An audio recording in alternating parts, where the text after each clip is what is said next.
Hello, and welcome back to It's a Very Exciting Time, a podcast by a UFO nerd and his tolerant friend. My name is Scott, and I've been fascinated by the phenomenon my whole life. Hey everyone, I'm Chuck. I'm an aerospace nerd and a tolerant friend. We started this podcast because since 2017, there have been shocking revelations.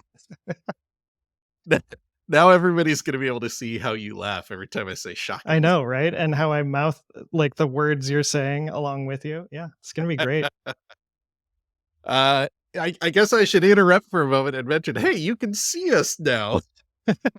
Assuming we don't completely mess this up, this will be the first podcast with video. So if you're interested in seeing how dorky me and Chuck look, feel free to join us over on YouTube. There are options for you. We started this podcast because since 2017, there have been shocking revelations, from news of secret Pentagon program to confirmed Navy video of astonishing craft. In a nutshell, now that the government has admitted that UFOs are real, or at least they will in 2024 if Chris Mellon has anything to say about it, it raises a natural question. If UFOs are real, what else? Suddenly, some of these other parts of the phenomenon that seemed unlikely are pulled into the realm of the possible. And they may still be unlikely. But even if it's new science and not aliens, woo! It's a very exciting time. And so Scott mentioned that we're recording. We've got different software this time, and I'd like to thank our generous Patreons. They are now fronting the load for 1/4 of a license fee for this software, but it's very exciting, and hopefully it makes our lives easier. So it's worth it, anyways. So thank you all. Yeah, and if you like looking at our dumb faces, maybe consider throwing a few bucks towards the Patreon to help support us doing that. Yeah, patreon.com/veryexcitingtime. Mm-hmm. All right. Chuck, I sat down to do the notes this week, and that's another thing. I don't know if people realize that every time I say your name, you respond in kind. I sat down to do the notes this week, and it was one of those weeks where it felt like so much was happening. I had so many links saved, just tons and tons of stuff. Mm-hmm. And once I actually sat down and write up, it all kind of boiled down to nothing. No. Like there were a bunch of little, like, this happened, but it wasn't going to be like 30 minutes of discussion. It was like, oh yeah, that's interesting. I'm glad to know that. And moving right along. So, I've got something a little different for us today. So we're going to do some quick hits. Okay. We're going to go into the news section and talk about, because there was some stuff that happened that's worth talking about. But the bulk of our episode today, we're going to dive into something fun. Okay. Great. There is an aerospace engineer who we've talked about a couple times on the show named Condor Man. Oh yeah. Who started a newsletter, and his first post on the newsletter was a speculative history of the UFO reverse engineering program. And basically he is writing about how, as an aerospace insider who has insight into how the DoD gives contracts to aerospace companies, how this could have worked, where you go from the US government recovering UFOs in the 40s and 50s to secret programs at Lockheed and Grush having to come out as a whistleblower and government abuses. Yeah, I can't wait. So up first, I got a quick little bit of follow-up for us. We were talking about the Arrow report last time, and you mentioned like 8 months. Like, this barely covers anything. Like, how much did the last one cover? And I had no idea. So I went and looked it up. The first, there have been 3 reports now. The first one came out in 2021. It was technically not produced by Arrow because Arrow wasn't founded until July 2022. Okay. So the first report came out in June 2021, and it covered 17 years. Well, it's pretty good. From November 2004 to March 2021. After that report came out, Arrow was founded. The next report was due on Halloween of 2022, which was when we started the podcast. And you may remember one of our first podcast episodes was like, Where's Where the is it? Arrow report? Like, it's Yeah. very late. So the second report, which was first one released by Arrow, was released in January of 2023. Hmm. And it Okay. covered 18 months from March 21 through August 22. Okay. That's So pretty good. they went from when the first report ended until August 2022. I have no Yeah. idea why they chose August, but that was their cutoff date. And Right. then it took them 5 months to make the report. Okay. So Um, 17 years, then 18 months. Okay. yeah, 17 years. And after the cutoff date, the report came out 3 months later. Then the second report covered 18 months of time and was released 5 months after the cutoff date. Hmm. The third report was released very recently in October of 2023. It only covered 8 months, September 2022 through April 2023, and it was released 6 months later in October. So, yeah, Hmm. there's I don't know, seems like there's a trend line here. Yeah, like if I get out my abacus here and like Mhm, carry the mhm, 10 and whatever, it seems like at this rate the 2024 report will cover about 2 months, but mhm. I'm most excited about 2025 because I think that's going to tell us whether they're going to keep dividing or whether it's going to start going negative. Start going negative. What would a negative report look like? We Who are knows? covering they're going back in time now. You know, We are when I wrote covering that, the I 2021 period a second time. yeah, exactly. When I wrote that, I was like, "Oh, negative. That's weird. That would never happen." Then I was like, "Oh no, they would totally actually do that, wouldn't they?" Like, "Oh, we found some factual errors, so we're going back in time and recovering all these old ones." Listen, guys, it's not our fault. 2021 was way more exciting than 2023. We just, we got some new guys in the office. They really wanted to take a crack at that Yeah, right? time period again. It was ATIP's fault anyways, or whatever. Oh my god. UAPTF. So yeah, as if the report wasn't disappointing enough, we had a sense that something was up with the time. And yeah, now we can see there's a clear trend line where Mm, each report takes longer to produce and covers a smaller time period. It's ridiculous. yeah. Yep. Um, Up next, Representative Burleson, who you may remember as the one who, after the DoD IG report, had that weird comment about anomalous propulsion. And Okay, right. um, yeah, that turned out to be nothing, but that was kind of the first time we've seen him. He's another Yeah. freshman representative. Okay. Um, he introduced an amendment to the Financial Services Appropriation Bill to restore Grush's security clearance.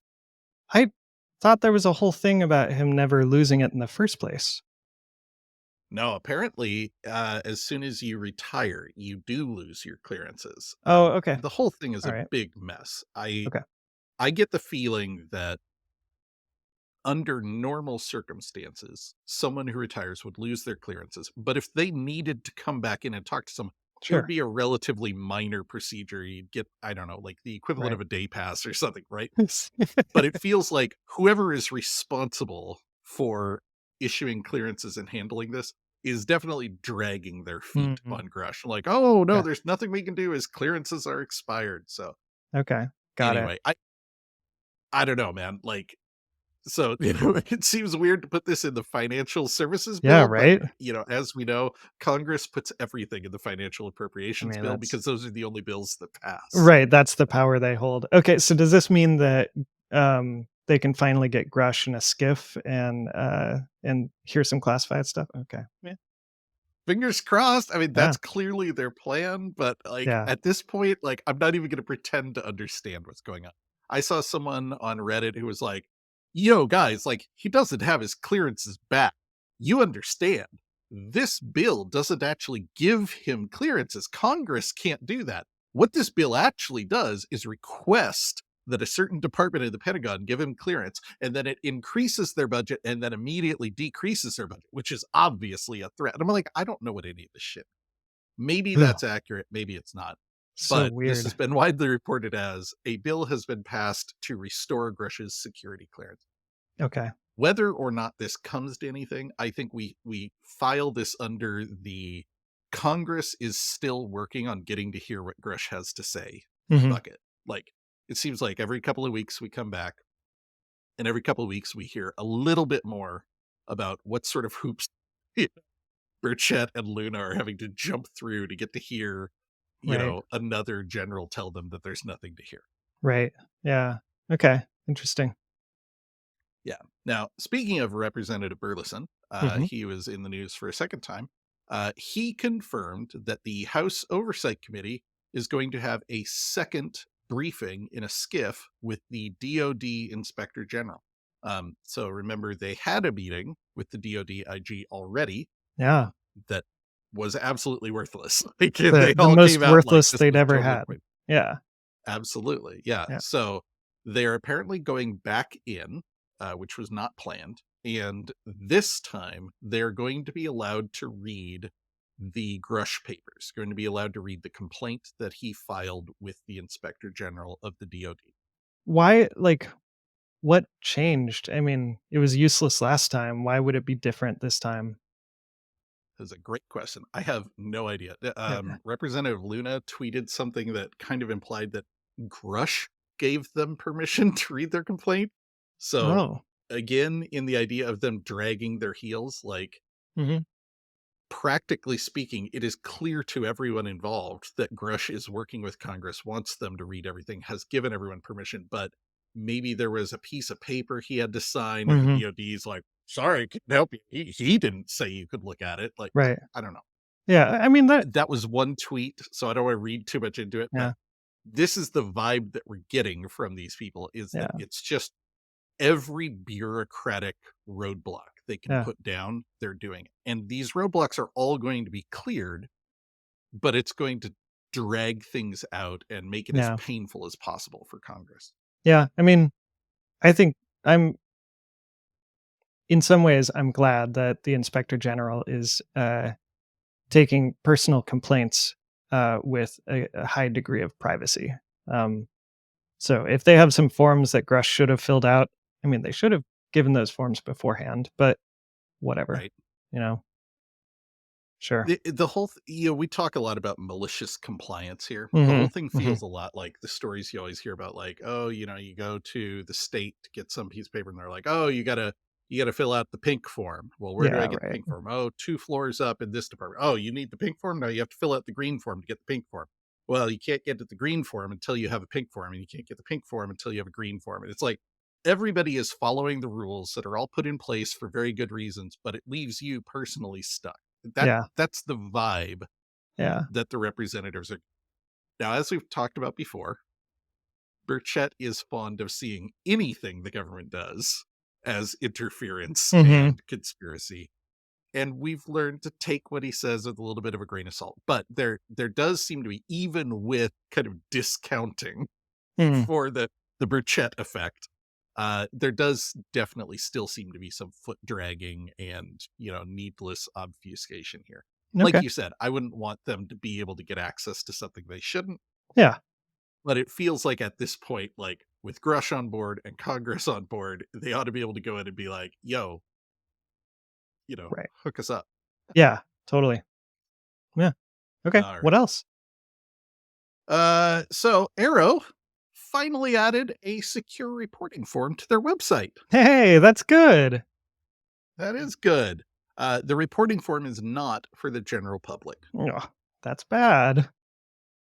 but the reporting form is for U.S. military personnel, quote, with direct knowledge of U.S. government programs or activities related to UAP dating back to 1945. Ooh, that's good. The reporting form has a warning. Please do not submit any information that is potentially classified or unclassified information that is not publicly releasable. Ooh, that's bad. Thank you, Chuck, for engaging this How little was bit of my a Homer? Simpsons role play with. It was good. It was good. The reporting form is also cursed. Um, Exactly. yes. So the debrief wrote an article about this, and this is one of those things. Again, I don't know what I'm talking about. I'm not used to handling classified material, but I saw this sentiment expressed across the board, and not just from randos on Twitter, but from news agencies and people who should understand what's going on. And the debrief put it best. They said, one has to wonder what the purpose of creating the secure reporting mechanism would be at all, especially if Arrow is not accepting any classified information or details that otherwise are not already publicly releasable. Logic would seem to dictate that if such programs had ever existed and involved information that was deemed to be publicly releasable, then we would probably have already known about them by now. Yeah. I mean, it's not like contact forms on websites ever work anyways. Like, you think it's just channeled straight to dev null? Yeah, absolutely. I mean, I've never gotten a response to a contact form ever. So, Yeah. same. So anyway, I don't know what to make of this. There were a few people in Reddit who were like, you guys are making something out of nothing. There was no way a website form was ever going to be designed to handle classified information. You infants. Of course it would be separate. But it gets back to the old thing of, we have one and only one mechanism by which you Mhm. can contact us, and that mechanism will not allow you to talk about classified materials. Oh, Yeah. and we only want to talk about classified stuff. Okay. Yeah. So if you fill out the form and you basically say, I have some really juicy stuff to tell you that I can't put in the form, please call me. Like, is that going to happen? Yeah. So anyway, is this something? Is it nothing? I don't know. It seems like more of the usual Sean Kirkpatrick kind of like dragging things out and like, yes, we're going to take the steps, but we're going to take them as Yeah. slowly as possible. Disappointing. Yeah. So speaking of Dr. Sean Kirkpatrick, Mhm. the director of the All Domain Anomaly Resolution Office, he held an off-camera media roundtable on Halloween. Um, this was so frustrating. Like, first of all, Yeah. off camera, because he knows full well anything he says is just going to be immediately, pounced upon. Right. And it was in this interview, he contradicts himself multiple times. He says things that we know from other sources aren't true. Hmm. Um, Here, I've got a few examples here. One of them, he says, I currently have no evidence of any program having ever existed to do any sort of reverse engineering of any sort of extraterrestrial UAP program. All right. Okay, fine. This is the party line, right? There's no aliens. Mhm. But then later, when he's being hammered about Grush, he says, we are investigating each and every one of Grush's claims and leads. There are some bits of information that are turning out to be things and events that really happened. A lot of it is still under review, and we're putting all that together into our historical review. Hmm. Yeah. Okay. So I want to respond to that, but first, Mhm. I need to know if it was off camera. Do you think that he was wearing a funny mask the entire time? Like, was this a full costume thing, and that's why it was off camera? Reconsider. It's Halloween. There's Yeah. a bunch of press videos. So he's like, all right, I can talk to you guys for 5 minutes, but no photos, please. Yeah. He's got his kids next to him with their little bags of All right. What candy. what would Sean Kirkpatrick's Halloween costume be? Okay, I'd be a little gray guy, right? He's dressed as an alien. Oh my god. How could he not be I feel an like alien? if he was gonna go sci-fi, he'd probably go Spock. Oh god. Yeah. Alright. Yeah, I could see that. Oh my god. Yeah, so Yeah, he went on to, they were continuing to hammer him about yeah. Grush, and he says, I haven't spoken to Grush in 5 years. The last time we talked, it was not about this stuff. And also, we've invited him to talk to Arrow repeatedly, but Grush turned us down. Hmm. Um, this report went up, and within the day, someone had Yeah. reached out to David Grush to ask him, and Grush responded very bluntly, I have 0 emails or calls from them. That is a lie. Yeah. Now, I just want to say, aside from taking kind of a secret delight in, we talked before Mhm. about, Grush being autistic, like just refusing to play the game, right? Yeah. Like, here's Sean, like, trying to find some weasel words, like, oh, I haven't seen him. Oh, we Yeah. tried to call him. Grush, like, no, No.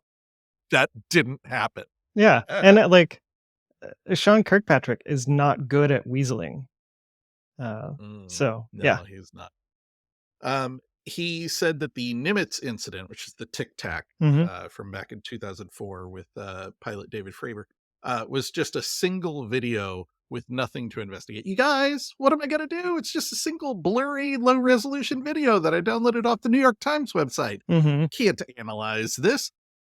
But we know from multiple other sources, including Captain David Fravor, Hmm. that there are radar tracks and multiple witnesses and corroborating evidence. So the whole thing is so frustrating watching him be like, oh, my hands are tied. I'm just a little guy with glasses. You wouldn't punch a little guy with glasses, would you? Right.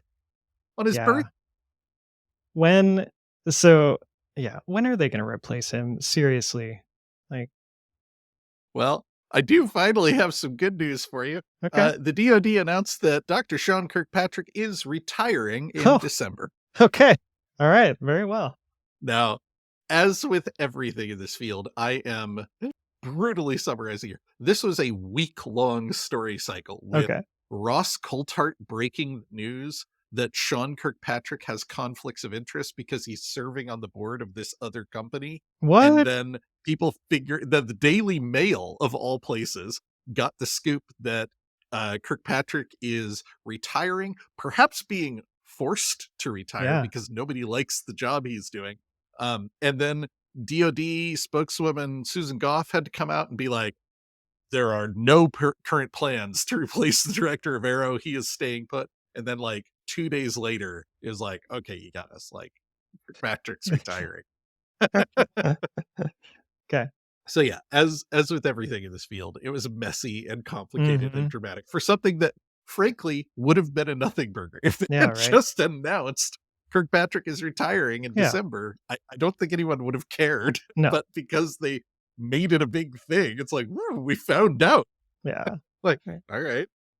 Yeah. Um, Typical. anyway, Kirkpatrick released a statement. He said, I am ready to move on. I have accomplished everything I said I was going to. Like, which included, like, I don't know what. I guess he got a website You know, going. Like, you know that meme that's the drawing of a horse, and the back half of the horse is like beautifully detailed and lovely, pencil work and strokes, and the front half is like a children's crayon drawing with like a person's face. Like, so I can honestly say that I've never seen that meme until you sent it to me the other day. Uh, but it's my favorite. I mean, it's funny, I think, but Yeah.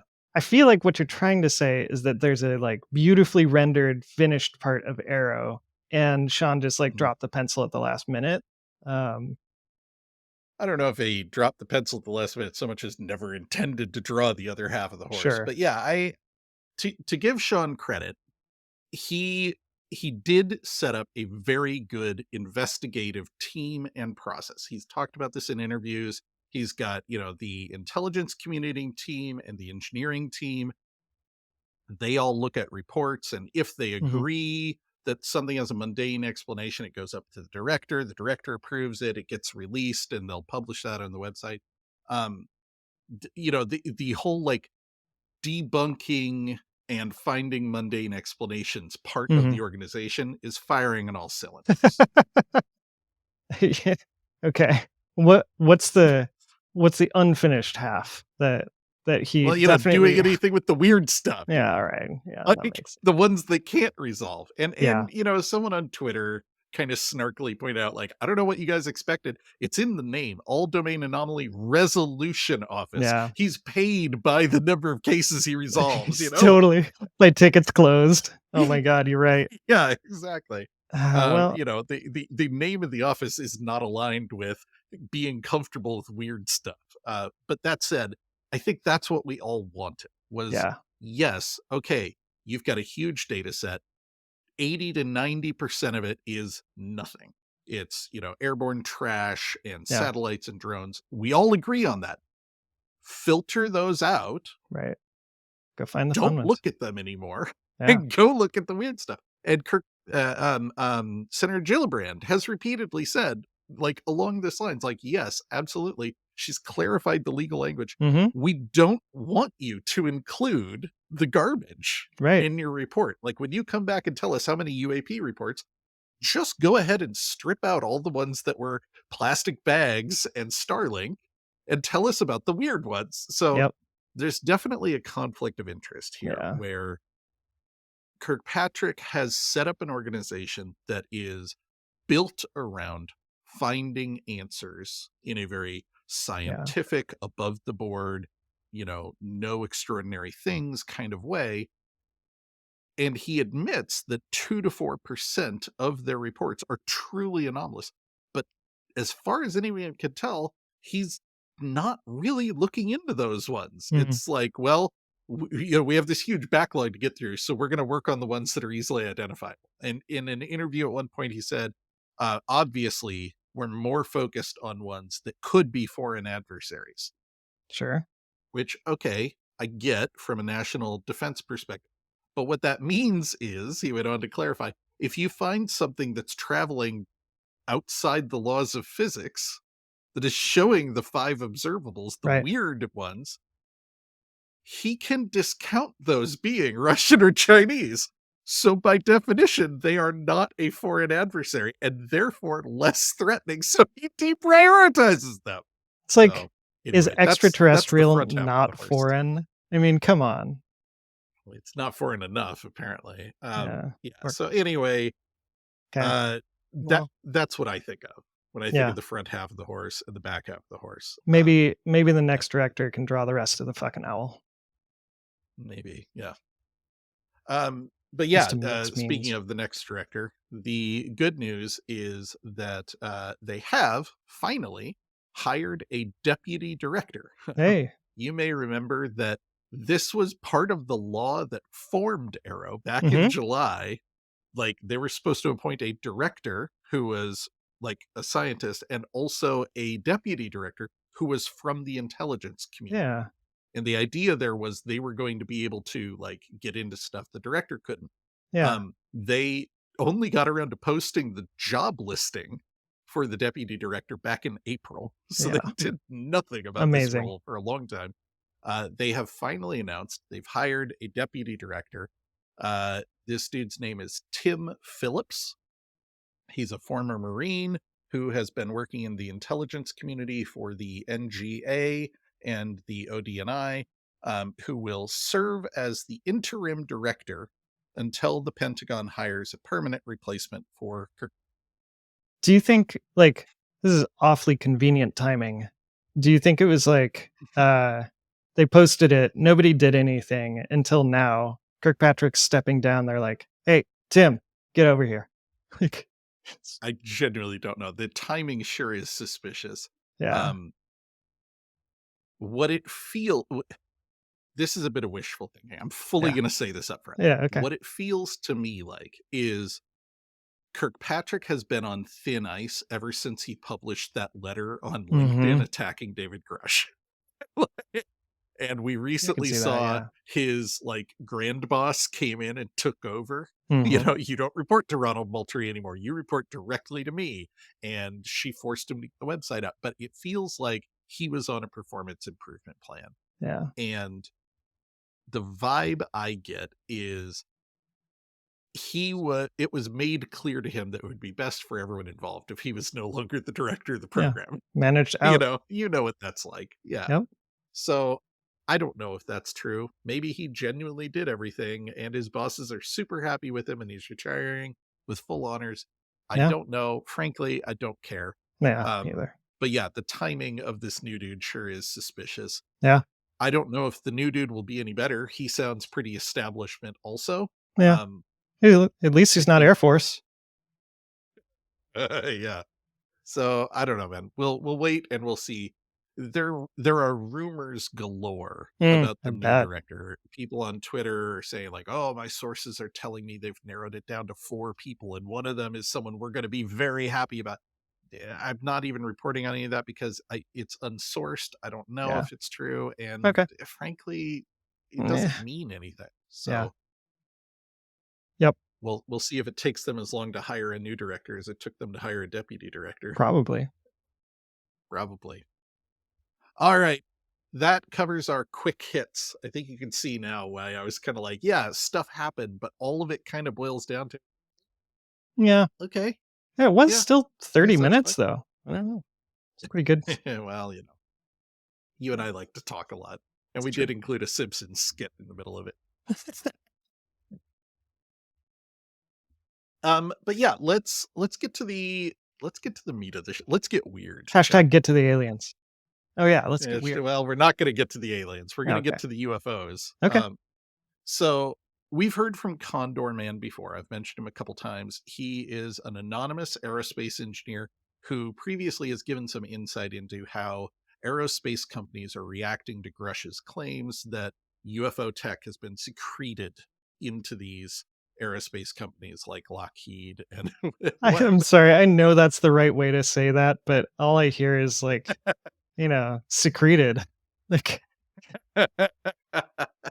Yeah. Well, that does kind of describe what they did. yeah. Anyway, Condor Man, launched a newsletter. His first post is a conceptual view of a UAP reverse engineering program.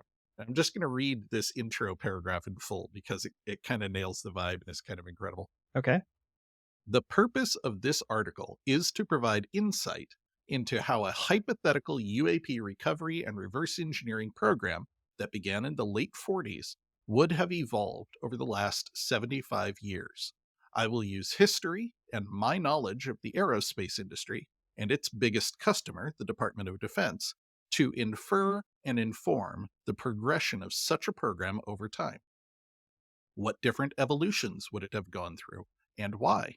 How would it operate today? Could reverse engineered technology be flying now? That is the speculative journey this article will attempt to undertake. Please note that the article is a blend of speculation and historical events. It is meant to be fictional and used as an example of how such a program could have evolved.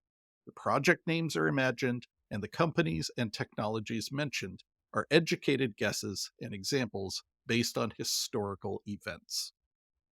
I mean, sounds amazing. Historical fiction is one of my favorite genres, and this Mhm. sounds like the For All Mankind show, but for Yep, UFOs, which is kind of cool. totally. And the main thing I want to emphasize here is it's historical fiction, but it's like informed Sure. historical fiction. I mean, Like isn't it this guy works for aerospace okay? companies, he has experience with DoD contracts. If anybody is going to have insight into how this kind of thing might have gone down, this So is the guy this who's is like positioned to do so. hard historical fiction. Right. Yes. So yeah, this is a very long article Okay. with a ton of details. I want to be clear. I'm just going to be skimming the surface here, and we're probably going to be talking for another half hour. Um, if you find it at all interesting, the link to the full article will be in the show notes. I think it's great. Highly recommend it. It's a fun little read. Yeah. All right. But yeah, Cool. Yeah. Let me go check the show notes. I'm gonna get some cookies. I will be right back. okay. No, I'm Uh, just joshing you. I got to read it earlier. I was like, wait, is he actually going? Am I supposed to just start talking? Um, okay. Yeah. So let's dive into it. So it's broken up into sections. So he starts with the origin of the program in the Hmm. 40s, and then he kind of goes by decade. So after World War II, the U.S. recovered several crashed vehicles: Roswell, Magenta, some of these other famous cases that David Grush has mentioned. And there were concerns in the Truman administration that these could lead to mass panic. Hmm. So these vehicles were moved to Wright Field, which is a guess, but it's a good guess. That is already where captured German aircraft were Mm. sent to be studied in reverse engineering. Okay. Um, um, and this stuff was studied as part of the Manhattan Project, which had existing secrecy Yeah. protocols. And now that the war was over, Had bandwidth some there. bandwidth. Okay, yeah. Yeah, that makes sense. Got super top secret program devoted to science engineering. Keep it rolling. Makes sense. Yeah, totally. Unfortunately, No. the program was pulled out of the Manhattan Project after it was learned that the program had been compromised and atomic secrets were sold to the Russians. Wait, what? Is that true? It is true. I had to look it up. So Julius and Ethel Rosenberg were executed for espionage in 1953 after passing nuclear weapon designs to the Soviet Union. Shit. Okay. So, like, when I was watching For All Mankind, I was like, I don't know, it seemed really um subtle how you could get like sucked into an espionage program. Yeah. So I don't know. I Well, think in this case, if you go look at their Wikipedia page, this seems to be more of a they were communists and they oh, were easy to okay. recruit. All right. Um, like Ethel's brother worked at the Manhattan Project and they used him and ended up getting like several people in the project involved. Anyway, Oh, wow. Okay. it was a mess. But Okay. so true story. Yeah. The Manhattan Project, which is our go-to example of high secrecy, the government doing a good job of keeping secret, Yeah, right. was actually infiltrated by Russian spies Yep. successfully. So that was a bit of a That was discovery something. for me. So yeah, he imagines that if you've taken these crash vehicles and you're keeping them secret under Project Manhattan Project, Mhm. and then you find out the Manhattan Project is compromised, you're going to panic a little bit. Yeah, So right. he imagines a new project named Project Whorl, Mm, WHORL, okay. and says the new program brought over a number of scientists and engineers from the Manhattan Project with new NDAs. Okay. They made a new board of trustees, which was made up of 12 senior leaders in the defense and intelligence community. These trustees had lifetime appointments and reported only to President Truman and were allowed to limit their briefings, their presidential briefings, to Mhm. avoid leaks from within the White House. And they also worked with the Truman administration to hide the funding through shell companies and other accounting tricks. So, like 12 senior leaders seems to be a bizarrely specific detail. Good ear. MJ12 or Majestic 12 is a well-known conspiracy Okay. theory that has been kicking around the UFO world for a long time. Um, Okay. I've never done an episode on it Yeah. because frankly, it's kind of inconclusive. There are Mm. people out there who are like, no, that thing has been completely debunked. And there are people out there who are like, no, it fucking hasn't. Hmm. Long story short, there was a cache of documents that were leaked out to a journalist that were information about Majestic 12 and the programs it supervised. Mhm. Um, those documents have been endlessly studied and endlessly concluded both as authentic and as fakes. Hmm. I don't know. I'm not a forensic kind of guy, so I haven't reported on it. But yeah, Okay. MJ12 is a big thing. So it's kind of a cheeky little nod here, like, oh yes, 12 members of the boards of trustees. How convenient. Okay, cool. Yeah, see I'll how have I to tied that in? yeah, I'll have to look that up later. Yeah. They classified anything related to the program using the Atomic Energy Commission's nuclear clearances, along with extreme compartmentalization, with very few top scientists having access to more than one aspect of the program. Sure. Now, this part rings extremely true. Mhm. Um, the the classification aligns with stories that we have heard for years that this stuff has been improperly classified as atomic energy secrets under the DOE. And we've heard that from Mhm. freaking Senator Schumer in the Disclosure Act. Talks Yeah. about a big part of the reason they're doing that is this stuff has been improperly classified by lumping it in with nuclear secrets when it's not nuclear. Um, Right. Maybe it still should have been secret, but they were abusing an existing program rather than coming up with an Right. um and the compartmentalization stuff. I mean, we hear that from everyone, right back to the Wilson Mhm. memo, right? This idea that um everything is stovepiped to an extreme degree, which makes things very secure and hard to leak, but is often to the program's detriment. Mhm. Individual groups can't work with each other. you certainly can't work with anyone outside the program. So it Right, just yeah. like puts the brakes on the whole thing. Hmm. Yeah, I mean, that makes sense to me. So in the 50s, he goes on to describe a little bit more of the organization of the program as it kind of gets its legs under it and kind of becomes established as a separate thing. And he theorizes that Project Worrell was organized into three directorates: hardware, organics, and intelligence. The hardware directorate was responsible for all physical parts of the craft. All intact craft were kept first at Wright Field for Mhm. attempts at flight testing, and then later moved to Area 51 when the Atomic Energy Commission acquired the land. Hmm. Partial or damaged craft were disassembled, and components were sent to special access programs to deal with specific tech.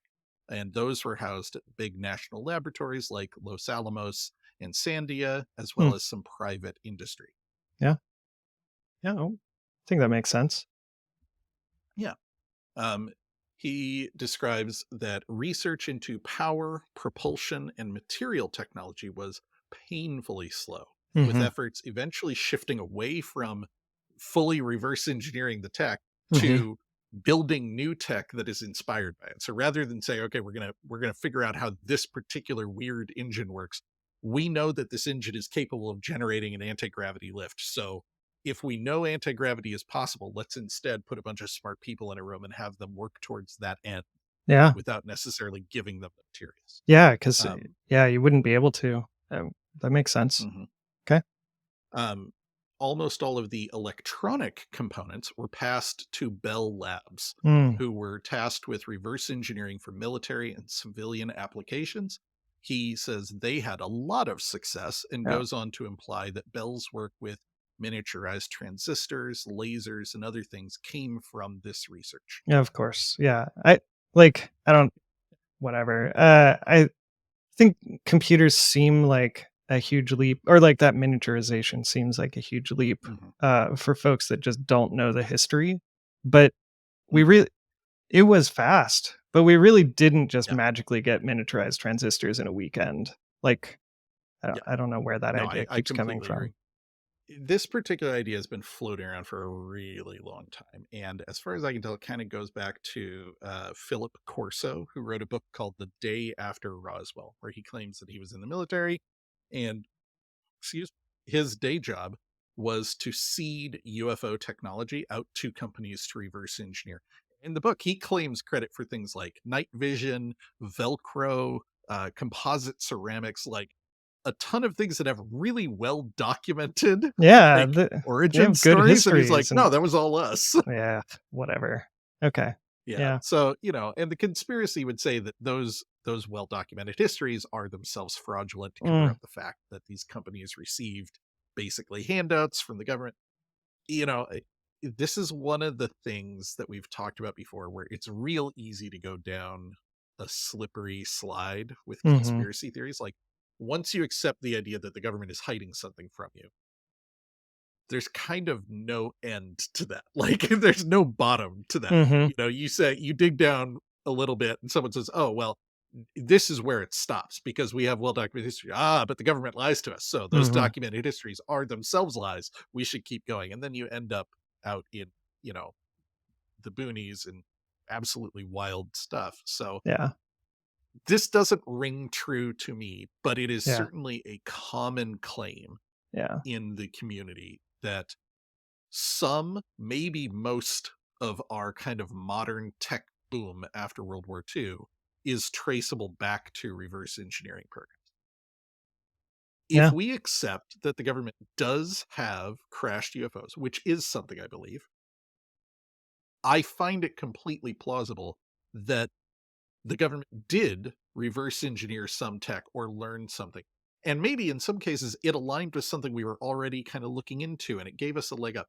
I'm not prepared to say, oh, it was this tech or it was this tech. And I don't think it was everything that all these people have claimed. But I do find the idea that if there are UFOs being studied, that we may have learned things from them. I find that plausible without getting into details about particular things. So Yeah. broad strokes, I kind of agree with this. getting into the nitty-gritty details, I have a little bit more trouble with like, oh yeah, Velcro. That was the aliens. Yeah, I don't know. Yeah, maybe we could have been inspired by something, but I find it Mhm, so much more likely that we would contaminate and break anything we touched, long before mhm. we got something useful off of it. But I don't know. Well, I got good news for you about later in the story, buddy. Okay. Um, so the other two directorates, which, given the author, you can guess we don't get into as much, are the Mhm. Organics and the Intelligence Directorate. The Organics Directorate was responsible for all biological components, and which he notes includes both organic remains, meaning like pilots, and also organic systems and materials from the vehicles, which Hmm. I don't know if that's a claim that I've heard before, so I don't know if this is he's read something that I haven't, but he seems to be implying that there's some like bio stuff going on with the ships in Mm, addition to them, like they're not just nuts and bolts, maybe they right. are living craft. I don't know. Anyway, Yeah. Okay. um so he says all of that stuff was also studied in special access programs at national labs, but they made little to no progress in the 50s because DNA and stuff like that was still in its infancy. Yeah, that makes sense. And it'd Um, probably go bad pretty quick. yeah. The Intelligence Directorate was responsible for both intelligence and counterintelligence duties. So Okay. they worked with the intelligence community to collect and analyze UAP sightings and find crashed vehicles, but also they worked doing counterintelligence to suppress information from the public. So they worked with Project Blue Book and the Condon Committee, which was successful at building an extreme public stigma to the top. And this, again, I want to stress, this is not speculative fiction. This is documented history. Yeah. We have the memos released via FOIA from the people running Project Blue Book. There were literally recommendations made to stigmatize the topic, to work with news media, to make the whole thing ridiculous. Like, this is one of those things where like the documented history sounds like a conspiracy theory. And when you tell people like, yeah, the government worked to make everybody think the idea of UFOs was laughable, everybody's like, yeah, okay, sure. And the moon landing was fake. Like, no, the moon landing was real. The government actually did Yeah. work to stigmatize UFOs. That's a real thing that happened. Whether or not UFOs are real, whether or not aliens exist, separate Yeah. topic. We have documented proof this happened. Yeah. Not surprised. So that brings us to the 60s. And as you might imagine, we can't talk about UFOs in the 60s without talking about JFK. Yeah. There were persistent rumors that JFK was assassinated because he was attempting to end the Cold War by sharing Project Worrell's existence with the Soviets and offering to work together with them. What? Like, I've never heard Now, this. That's amazing. this is a true conspiracy theory that JFK was going to be killed because he was going to talk about UFOs. Uh-huh. He's kind of picked up on that thread and pulled it into what I think is a little bit of a more plausible thing rather than JFK was going to tell the public about UFOs to JFK was facing a escalating Cold War situation, Right. wanted to defuse it, and saw this as a way to reach out to the Russians and Sure. find a way to work together with them. Look, we're going to tell you about Project Worrell. We're going to bring you in and we're going to work together to research this for the benefit of all mankind. Yeah, sounds good. I don't know if that's true, but I find that more plausible than JFK was just going to get up on a podium and be like, yo, dudes, aliens are real. I saw one. Yeah. Yeah, I don't think that. Yeah. Yeah, it all makes sense now. Occam's razor. It's the only possible answer. Sure. Yeah. Yeah. So these rumors, and this is another part that's true, led to congressional investigations into UFOs. In the 60s, there were a bunch of congressional investigations, including whistleblowers telling Congress how the project was funded. Hmm. And Congress responded by passing the Mansfield Amendments. Now, this is something I hadn't heard of, but Hmm. again, it's a real thing. They, in a nutshell, and I'm brutally summarizing here, they required all DoD financing to have a military application. And to enforce this, they ensured that the Gang of Eight was allowed to be briefed on every project, no matter how secret. Okay. So before, they could kind of shroud things in secrecy and be like, "Oh yeah, we're looking into this, but we can't tell anybody about it." No, Mhm. at least the 8 most senior members in Congress must always have the ability to be briefed on everything, so they can ensure that the DoD isn't doing things like sending $1 billion of money to, cocaine cartels. Yeah. Or to researching Um, UAP that don't exist. exactly. Yeah. Yeah. Okay. In reaction, and here we're back into the speculative side, the Board of Trustees transferred all assets to private industry, which could still get DoD contracts, but didn't have to be briefed to the Gang of Eight.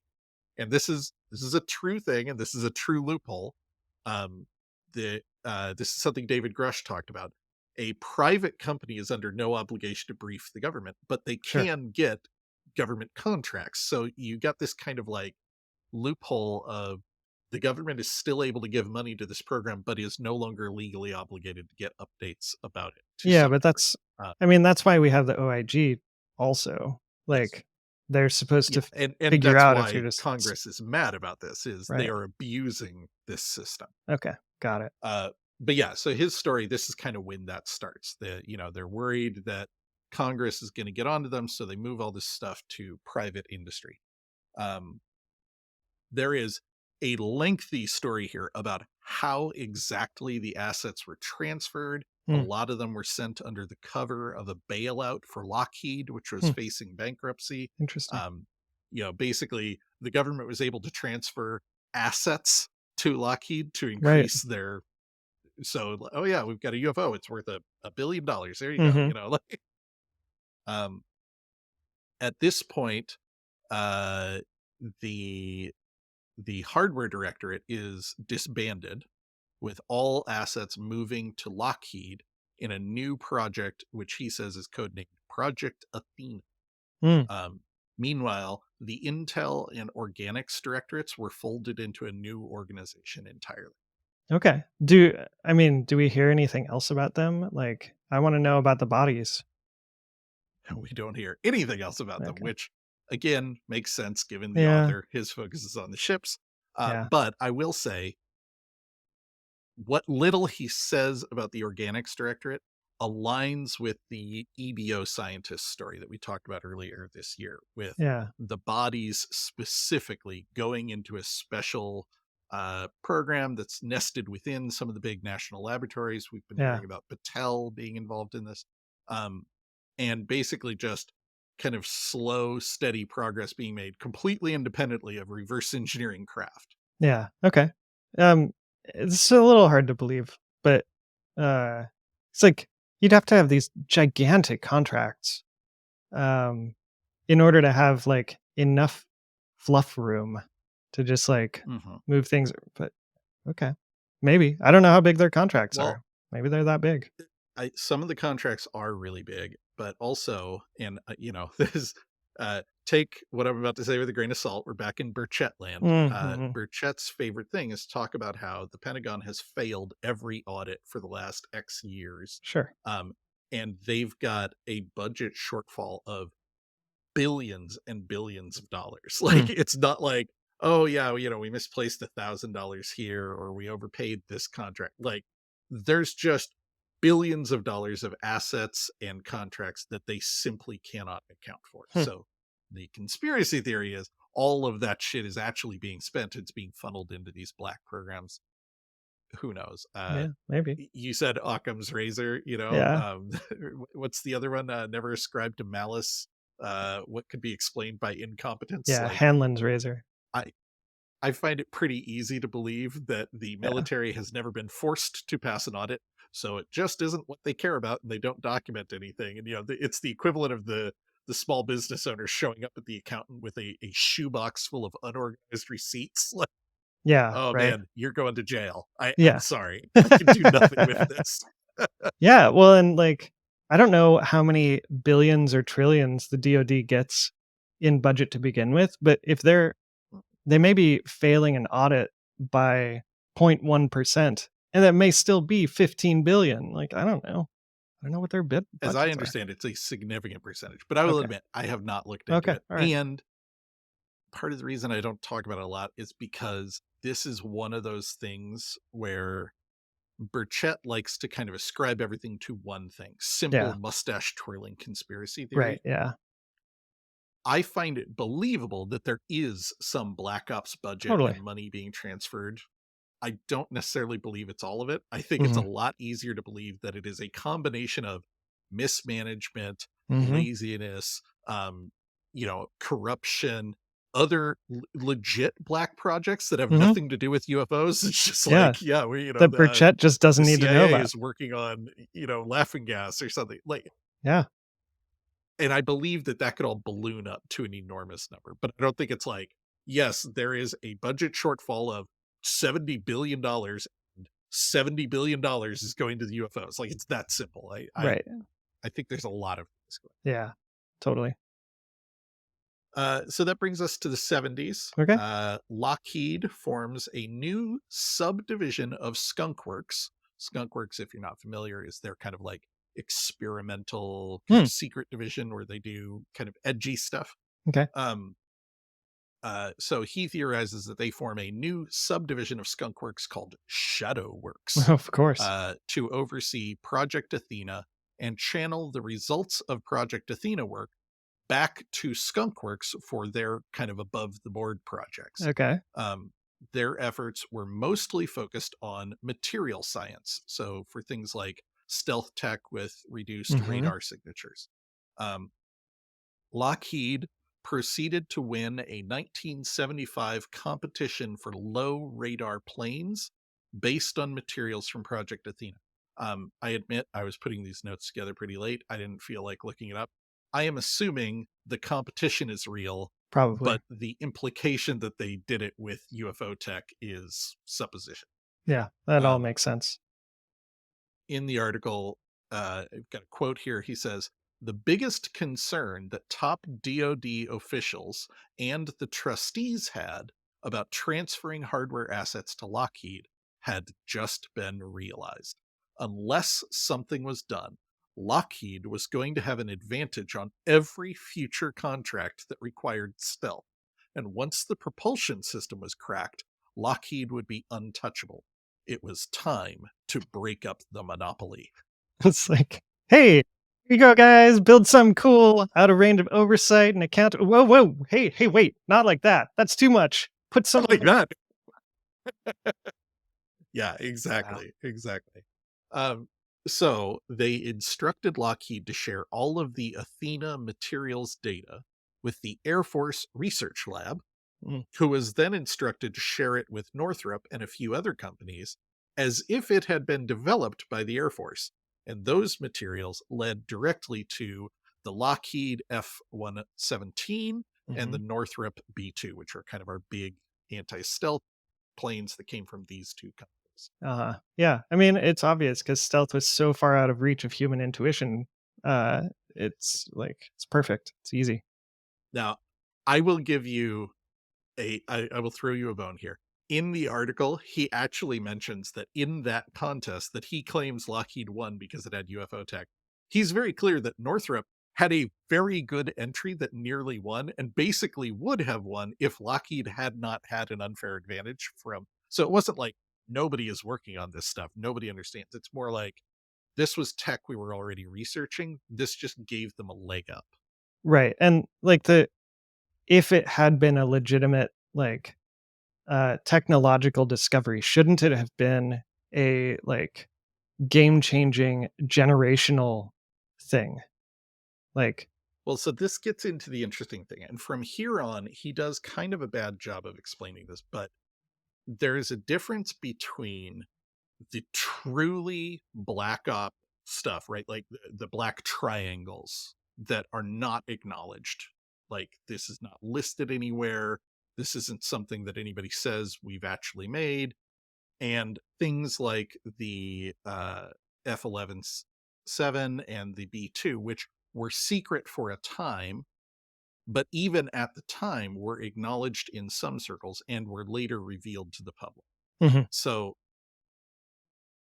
at this point, and he does a bad job of explaining this, I think what we're dealing with is two separate things. They are about to start engineering truly advanced craft that Mm, are what you're talking about, that are the leaps above beyond what we can do. And these things where it's more like they were really struggling with reverse engineering and they focused on material science for a time and managed to get a few advances out of that that were channeled back out into the regular build processes in public, as opposed to the truly wild stuff that we don't tell anyone about. yeah, I will admit, Condor Man does a bad job of explaining this. This is my read on it and my understanding of how it might have happened. yeah, yeah. Um, we are about to get to in the 80s. They basically have a breakthrough Mhm.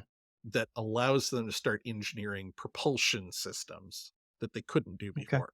So far, Yeah, it's like Lukatsky's quote the other week, where he's like, "We've got this craft, but we have no idea how it works. yeah, You can study it all you want, but if it has no engine and no control surfaces yeah, and no pilot seat, like, I don't know, like, yes, it's a craft. We saw it flying. It crashed." yeah, yeah. You know, um, I'm personally torn because in one way, I kind of wish, if it's true, that it had stayed with one program and we could have seen that cool shit coming out. That would have been mhm, interesting. But, yeah. then I think about mega corporations and other problems. If you had told me that AI, I feel like AI did make that kind of felt like Mhm, overnight crazy transition between Siri and mhm. GPT. Um, that I Oh, could there are believe. definitely people out there who are claiming that AI was Yeah, a an alien thing. yeah. It is a claim that I find to be unfounded, and Mhm. like that's the one, like, you're looking at everything I'm saying about, like, everything you're talking about with these material science stuff could be easily explained by human ingenuity. I feel the same way about AI. Yes, it was a Yeah. big leap, but I feel like it was a leap we were capable of. Mm. Uh, but I think it's the same thing. Someone who doesn't understand computers, I know that's not, but Yeah. would look at that and think like, "Oh, there's no way we Right. made it to thinking computers overnight." Obviously, we had hope. Well, A, they're not thinking, they're still Yeah. dumb. And B, it wasn't overnight. It been working out for a long time, Yeah. but processing power keeps coming and you get these kind of unexpected exponential moments Yeah. where from the outside it feels like this happened overnight, but there was actually a 10-year Yeah. long tail that suddenly hit that. Yeah. No, it's true. Um, So let's get to the 80s. Okay. Uh, in the 80s, this is a real case, Rendlesham Forest. He talks about it, but he says that instead of it just being a weird thing where a UFO came down and some Air Force people saw it, Mhm. he says a UAP crashed in the woods near Rendlesham Air Force Base in the UK. The craft was recovered and it had split open, allowing access to Mhm. the interior, which greatly accelerated research. Yeah, so Lukatsky talked about that in our last session, and Mhm. this makes more sense. Like, I was wondering, was there a Yeah, door? Um, right. Because all he says is they gained access to the yeah, interior, which weird A way of saying implies it. that is difficult, Yeah, and B implies they hadn't done that on other crafts, which, right? if there's a door, is very strange. Yeah, So, does this one have a door you can operate? Did none of the others? It makes a little more sense if it's all the other ones were either broken apart into a million pieces or were intact enough we couldn't get in. And then we had mhm, one that basically cracked open like a clamshell, and now we can yeah, get in. yeah, Yeah. So, this is where, for me, as a someone who is not particularly mechanically inclined, the article goes a little bit off the rails. He gets real into discussing the particular mechanics of how this works. And I have no idea if the stuff he's saying makes any sense at all, yeah, or if it's just like fever dream logic. But the brutal summary of what he says is they were able to extract a material from this crashed ship mhm, that they were able to use to negate gravity. Um, he talks a lot about how it works. I didn't understand any of it, but think of it basically as the magical anti gravity material. yeah, the blue They were smoke. able to get this out of it. and figure out a bit about how it works. Mhm. But they have a limited quantity of it. There's only so much in the ship. But now that they know it exists, they were able to extract more from the other crashed and partial craft that they already had in the warehouses. Hmm. Um, so now that they have some of this stuff, they start working on reverse engineering it and using. Yeah. Did you get the feeling that it was like a fluid or a fiber or I'll be honest, I'm genuinely not sure. okay. He does talk a bit about the mechanics of the engine. He talks about it having a um like a circulatory part, like a fluid thing. He talks about Hmm. hydrograv drives. Frankly, it went over my head. Hmm. So maybe you could read it and come back next time and be like, yo, I read that and it was all absolute nonsense. Or you're like, Okay. given the existence of an anti-grav material, it could kind of work the way he's describing. I genuinely have no way of evaluating whether it Yeah. makes sense. But frankly, for the purposes of the story, the details kind of don't matter. And so I am brutally glossing over like 80s forward is probably a third of the Hmm. entire article because he Okay. spends a lot of time talking about the individual craft that they make, what types of engines they use, how they generated lift, what the Okay. problems were with them. And I didn't understand any of it. So I'm just glossing over it. The takeaway for us is the Rendlesham UFO was cracked open like an egg. They managed to get the magic anti-gravity juice out of it, and were able to make some progress as a Yeah. result of that. Yeah. Yep. Yeah, it makes sense. Um, yeah, so the vehicles that he describes are triangle and diamond shaped. And this gets Okay. back to what I was talking about with now we're getting beyond just, oh, these are regular human craft that have regular flight surfaces and propulsions, but are using, cutting edge material Mhm. science into genuinely like non-traditional craft using anti-gravity materials. We have heard reports in the UFO community for Mhm. many years of particularly black triangles. Silent, they make zero noise, they're massive, they hover overhead, and they move at extremely high rates of speed. There have also been reports of diamond shapes and other things. And there have been rumors for years that those craft are not aliens, but are Black Ops government projects. In Sure. fact, there's a whole community around the Black Triangle is called the TR3B, and they know who makes it. And like, Oh, wow. oh yeah, Alright. yeah. If you want to go down a rabbit hole, look up the TR3B sometime. You'll get some wild Okay. stuff. But Alright. point is, when he starts describing the vehicles they make using the magic anti-gravity juice, he starts talking about the kind of community theories around the US government secret reverse engineered craft, which tend to be these big black triangles. What I think is interesting is he describes how these vehicles are basically airships.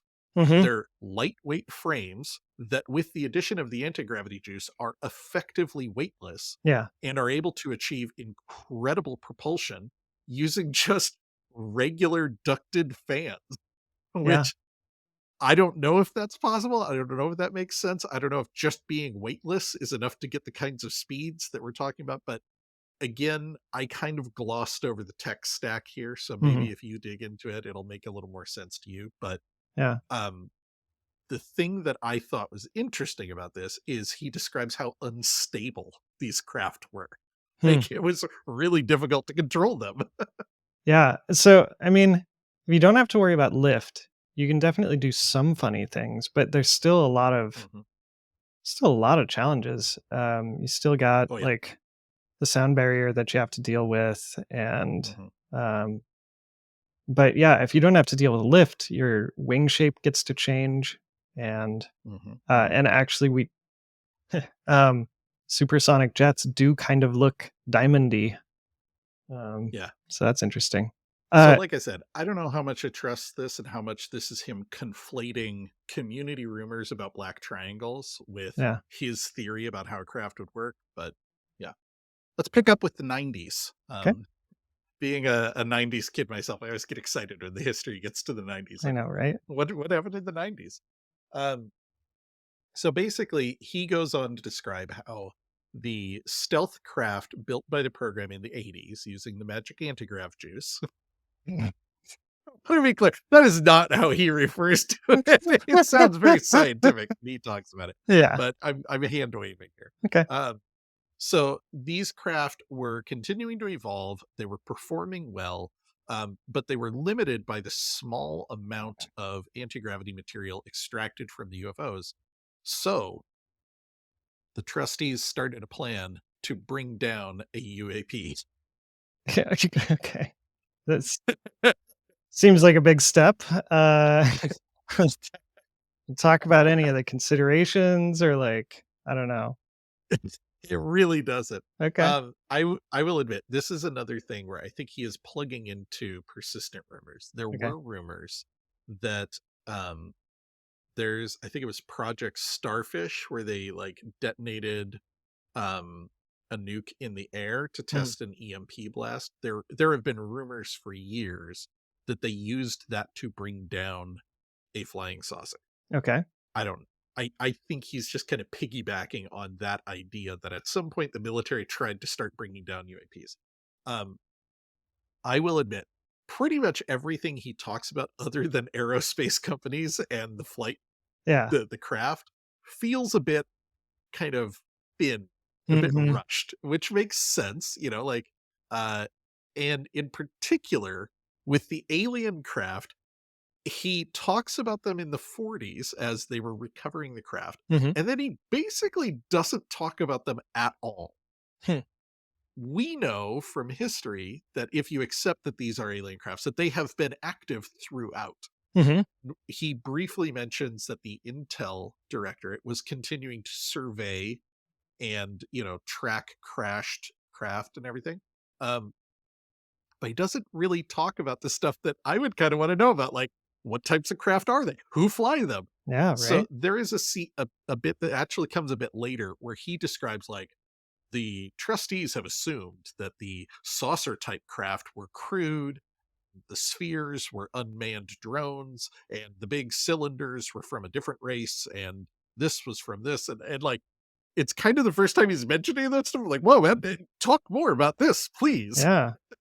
But what I will say is, this scene feels a little less crazy when you realize they're talking about bringing down one of those little metallic spheres. Oh. These have been seen all over the world, dating back to World War II. Hmm. Um, they are too small to be manned. They, um, let me read a quote here. Okay. He says, Yeah. they settled on bringing down a sphere. Until the mid 90s, the Sphere UAP had always flown in close proximity to a disc shaped mothership. But during the Balkan Wars in the mid 90s, the behavior changed. The spheres began to fly far from the discs at regular flight patterns in a manner that appeared to resemble systematic surveillance paths. The patterns became predictable enough to attempt a capture. Two C-130s were equipped with giant nets Oh my and flew in front of one of the predictable sphere's flight patterns. The sphere simply stopped, turned, and flew around them with ease. Yeah. Oh my god. That's like It's fucking Wile E. Coyote shit. right? It's like it's simultaneously so ridiculous that it has to be false, but also so ridiculous that it can't possibly be made up. And like one of the rocket companies recently talked about trying to like pluck a Mhm. rocket first stage out of air with a helicopter. It's like, Yeah, all right, maybe. I guess. Well, and Yeah. yeah, in Falcon 9, like they were catching the Mhm. fairings with nets. So like, I don't know, Yep.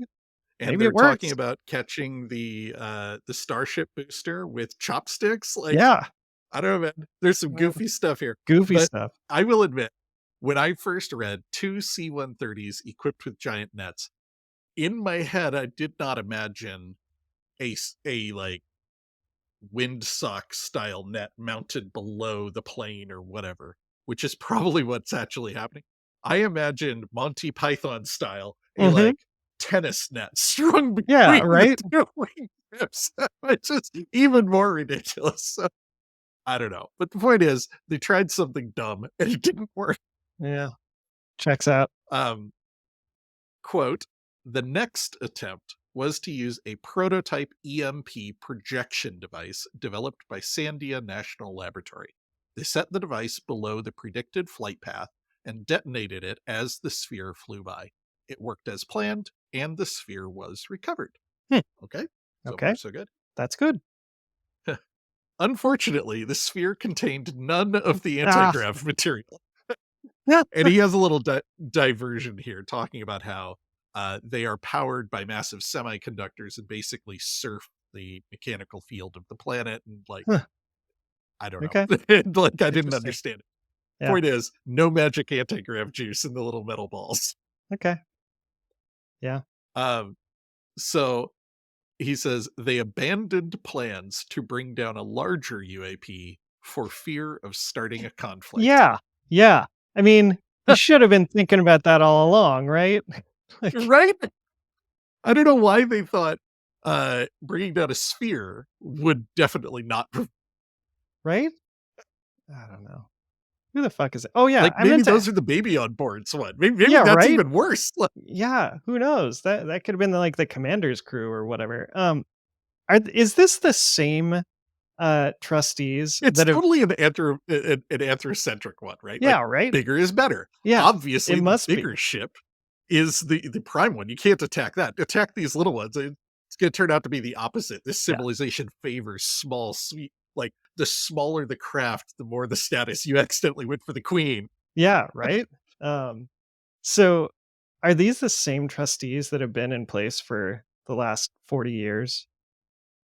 So he does not address them. The Okay. only thing he did is in the original bit where he said they have lifetime appointments. He said they could resign under duress and a replacement would be appointed. Okay. Given that it has been 75 years, I would not Have be to assume. surprised if this is true that some, but not all of them, have retired or been replaced. I fully believe that there are some 90-year-old gerontocracy can't give this secret over to anybody else, even though I've got Well, yeah. dementia. I mean, we see it in Congress. Why wouldn't we see it in the ultra secret answer to no one group? Yeah. Yeah. At 75 years, everyone has been replaced. That would put them at like 110, some of Maybe. those I mean, folks. yeah, I don't know. Um, Yeah. I have very Interesting. little faith Yeah. ruling bodies, and even less so in ones that are explicitly carved out from accountability. Yeah. Yeah. Okay. Cool. Carry on. Um, So he says there were a couple of attempts to expose the program in the mid to late 90s. One was from an inspector general who was conducting an audit. This is something we've heard about. Actually, in Mm. the Wilson memo, he talked about the idea that they were doing an audit. They found some budgeting accountability issues and, excuse me, nearly exposed the program, but had to pull back at the last minute. Some deals were struck. Um, Okay. the second was Admiral Thomas Wilson himself, who Mhm. was the deputy director of the DIA in 97. His attempt and rebuff by the trustees are well documented by Dr. Eric Davis in the Wilson Davis memo. After these close calls, the trustees made the decision to stop briefing presidential administrations. George H.W. Bush's administration was the last to be briefed. Yeah. So that's I don't know, that's interesting tying it into, like, the Wilson memo and exposing Mhm. yeah, it's fun I have little had nook. some notes lying around for a while for us to do an episode on UFOs and presidents. Yeah. I realized I had done a bad job when I casually mentioned in one of the episodes that Carter had a UFO encounter, and everyone's like, "Wait, what?" Like, I thought everyone knew this. Yeah. Anyway, we will dive into that Okay. at some point in the future. But I will say again, he is doing a really good job of kind of tying together the broad understanding the community has of how this stuff works into his narrative. Um, George H.W. Bush was the director of the CIA before he was president. No, It is I didn't know that. widely believed that Bush Sr. was briefed on the program just because Yeah. head of CIA. Um, and it is widely believed that since Bush Sr., no one has been briefed. It is interesting that Clinton, Bush Jr., Obama, can't remember, and Trump all have mentioned trying to get the UFO information Hmm. and being denied. Yeah. And all of them, when they talk about it, kind of joke about it. Like, yeah, I asked them to tell me if there were UFOs. They said they couldn't tell me, like, and all of You them didn't kind of played it push. for a laugh. But Obama and Clinton especially have been a little bit more forthcoming lately about like, yeah, there's stuff up there we don't know what it is, and they wouldn't tell me about it. Uh, wow. Yeah. Yeah. So again, who knows? But I do find it believable that this program already had limited accountability built in. They only had to report to the president, and they already had the authority to only report some things to the Mhm. president. And at some point, the decision was made to stop entirely. Yeah. Sure. We've talked before about the idea that these people in the program are not mustache twirling villains who are like, oh, we're going to form a breakaway civilization and leave all the plebs behind. To the best of our ability to tell, these people are patriots. They're people who are Sure. participating in military programs and are promoted in and asked in to join with the best of intention. And in a long running, hyper secret thing, the idea of a public office that can cycle as often as every 4 years and could be staffed by someone as unstable as Donald Trump would Yeah. not be viewed as the best place to put information into. No, I actually In a completely perfect agree. world, should we brief the president? Yes. In this world, should we brief the president? I don't agree with the decision, but I understand how you can get to a place where you're like, no, there's no way the president should know about this. Yeah. Right. So that brings us to the final section, which is the 2000s.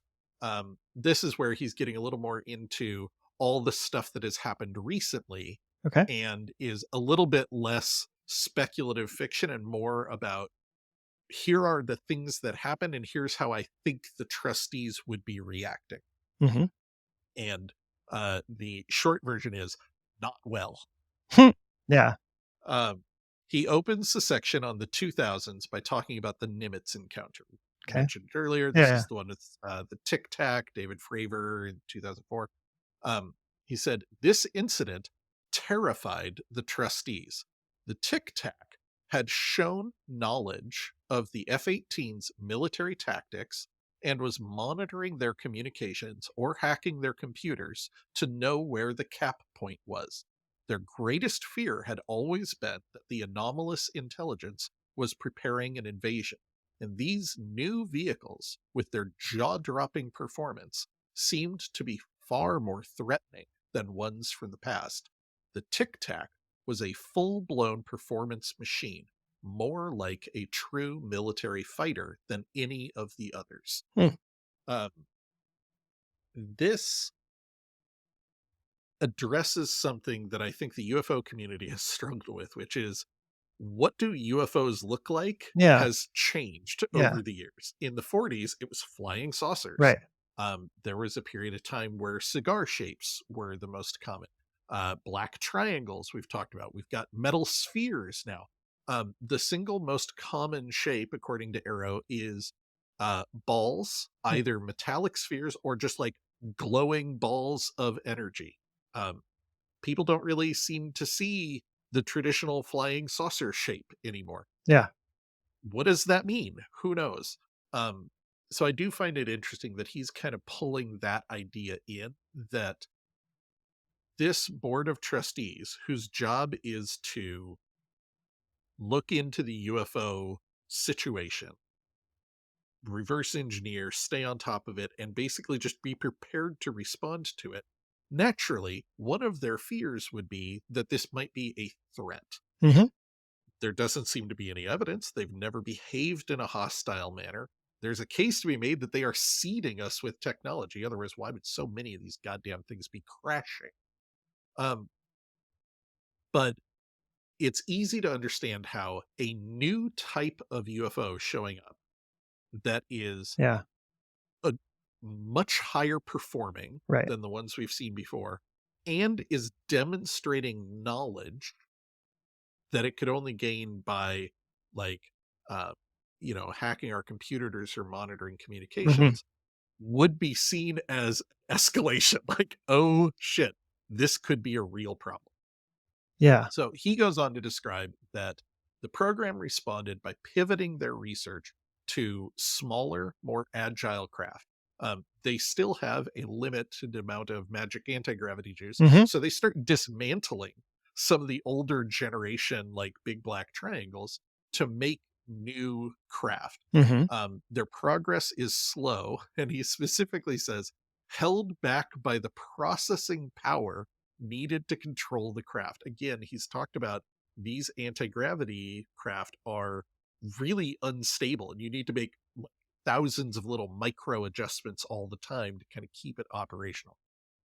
I don't know, but it's interesting to see him saying that the thing that's holding them back is explicitly processing power. Right, yeah. So, um I'm not a pilot, I'm not military, but as I understood it, military craft were pretty much all fly-by-wire, in the 2000s, Mhm, which, basically means, in some ways, computer controlled. mhm, Like, you may be steering left, but the computer is telling the mhm. craft how to steer left. And, Yeah. the space shuttle, uh, was mostly computer controlled. So we know that, we had, devices capable of understanding, like, Mhm, within gravity, outside of gravity, um, mhm, and all of those we're talking about doing thousands or millions of calculations per second. Like, the 2000s, mhm.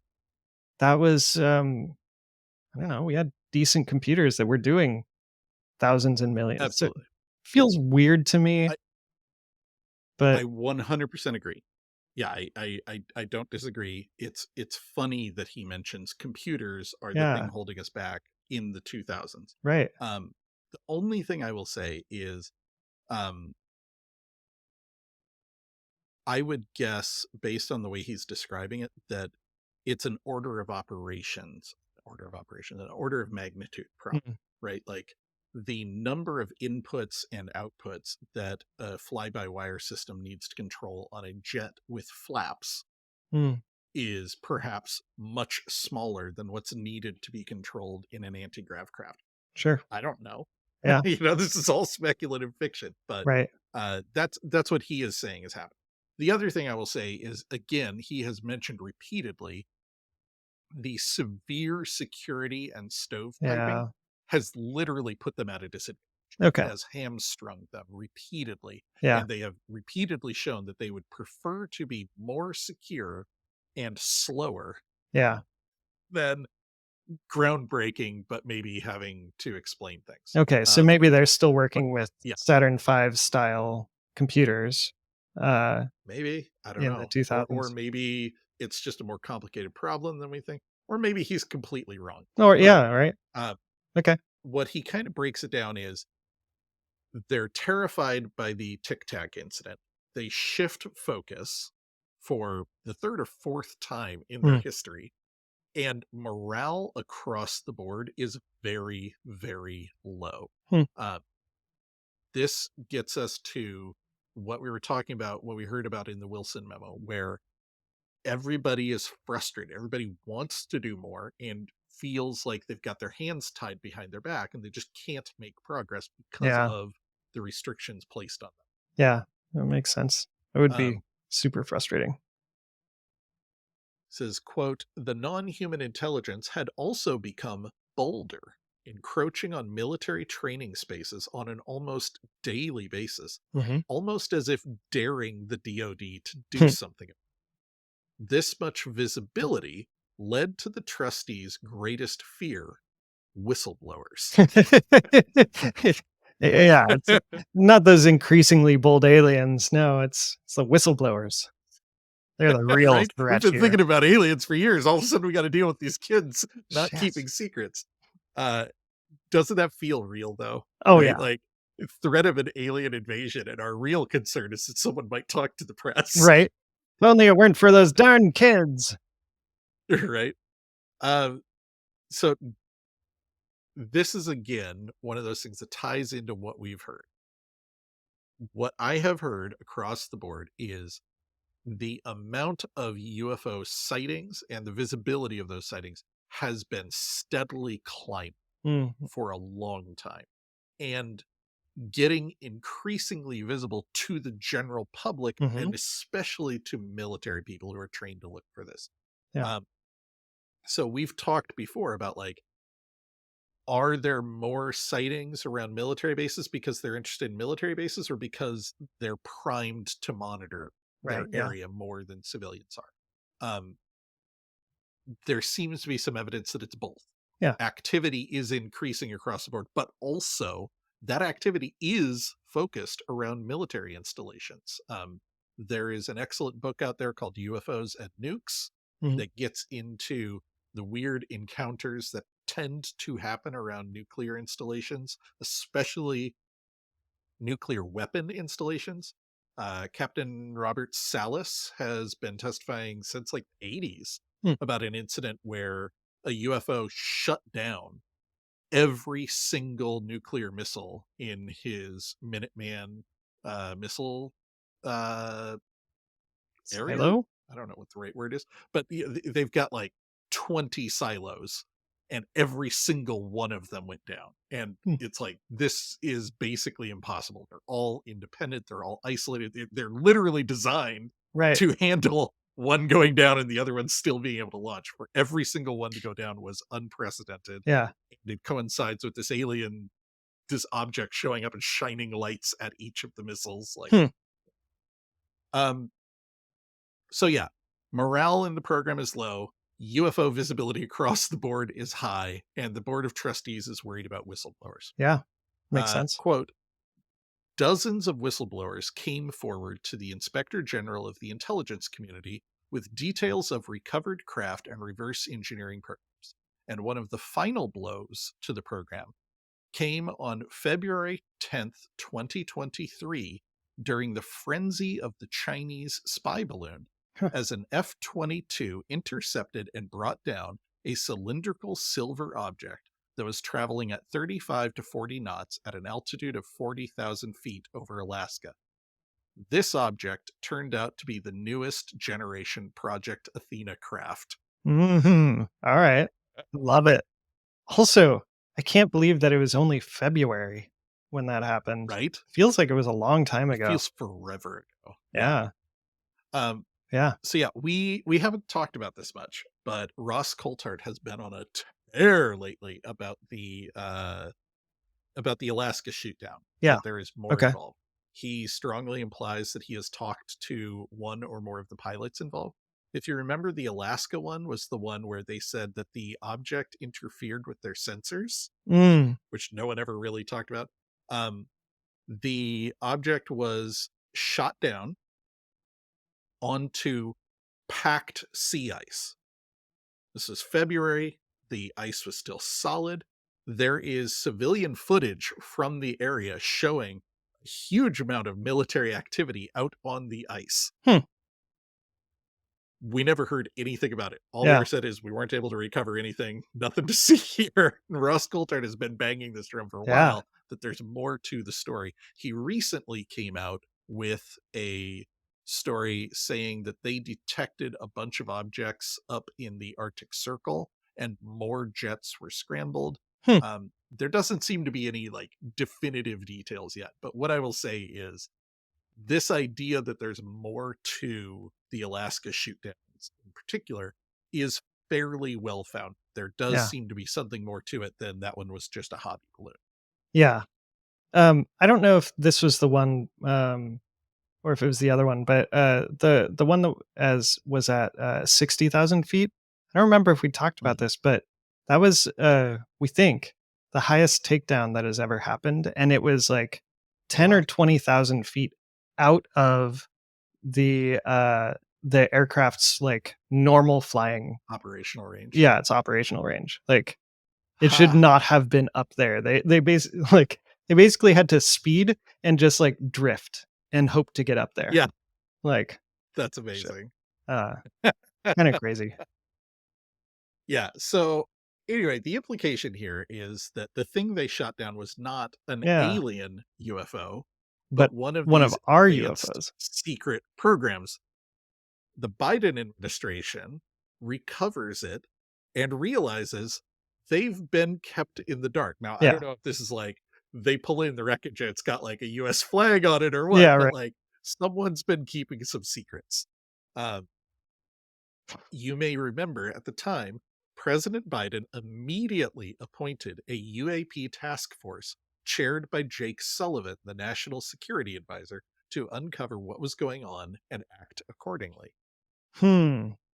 Yeah, that's so cool. I love the idea that it turns out it was us all along. Um, Right? that'd be fun. Well, I mean, in this story, there are genuine aliens, but yes, this particular Yeah, shoot yeah, yeah. down was us. Yeah. Yeah, that's what I meant, like, that particular thing.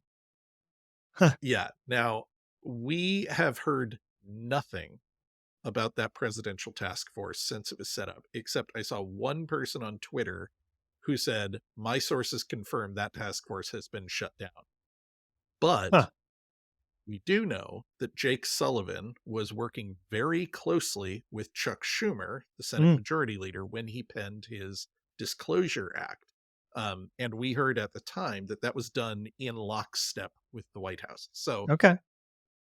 the picture he's painting here is this secret government program has been operating in secret for a long time with no accountability, has gone out of its way to hide from accountability every time it threatened it.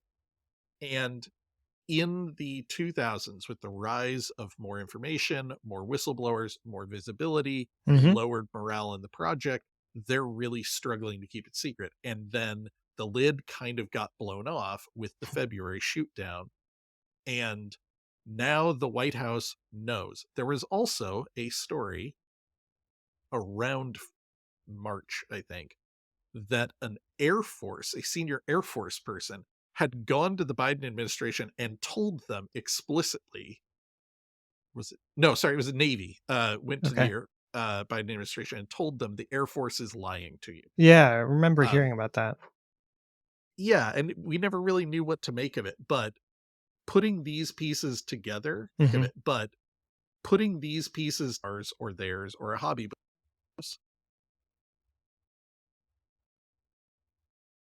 suddenly the White House is alerted that something's going on. They get briefed by this Navy guy that the Air Force has been lying to you. They start their own task force, and that leads to Chuck Schumer working with the White House to craft an amendment to force UFO disclosure. Now, I don't know that those points are connected, but it is pretty easy to draw a line Yeah. between it. And I think it's a pretty slick conclusion to this. Um, yeah, I don't know, man. What Yeah. do you think? I mean, it's a fun story. I am I'm not convinced, but it is a very fun story, and it's a good, I Yeah. think, yeah, it was a good telling. Yeah, I don't blame you for not being convinced. And, as I mentioned, as you'd expect, the most detailed and believable parts are where he is explaining the intricacies of how aerospace DoD Yeah. contracting Yeah. works and, jet development. And that was the stuff I glossed over the most. Mm. Yeah. So if you are into that, go check out the article. What I like about it is that it does a really good job of pulling together a lot of loose threads Yeah. from around the community. Various individual little things that on their own may or may not mean anything, but taken together start to paint a bigger picture. Yeah. And I'm not sure that it went down the way he described, but I think he did a good job of presenting a plausible scenario given a starting point. If we start from the US recovered crashed UFOs in World War II, what could a reverse engineering program that was hidden in plain sight look like? in that respect, I think it's very good. It's a rip-roaring story. It's fun to read. Yeah. Like you, I'm not convinced by it, Yeah. but I think he did a really good job of kind of pulling all these disparate elements together. There was a um so before Harry Potter 7 came out, I remember Mhm. finding a pre-released leak of it, and I read through that like nothing. It was incredible. But it was absolutely not Harry Potter 7. And it feels I mean, Did you read some fan? it was a great fanfic. It was super well made. And that's what this That's feels awesome. like. It's like I've pulled together Yeah.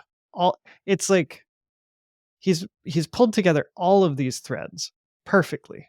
Mhm, mhm. It Yeah, feels like fan service. It's it too really does. too Yes. tight, you know?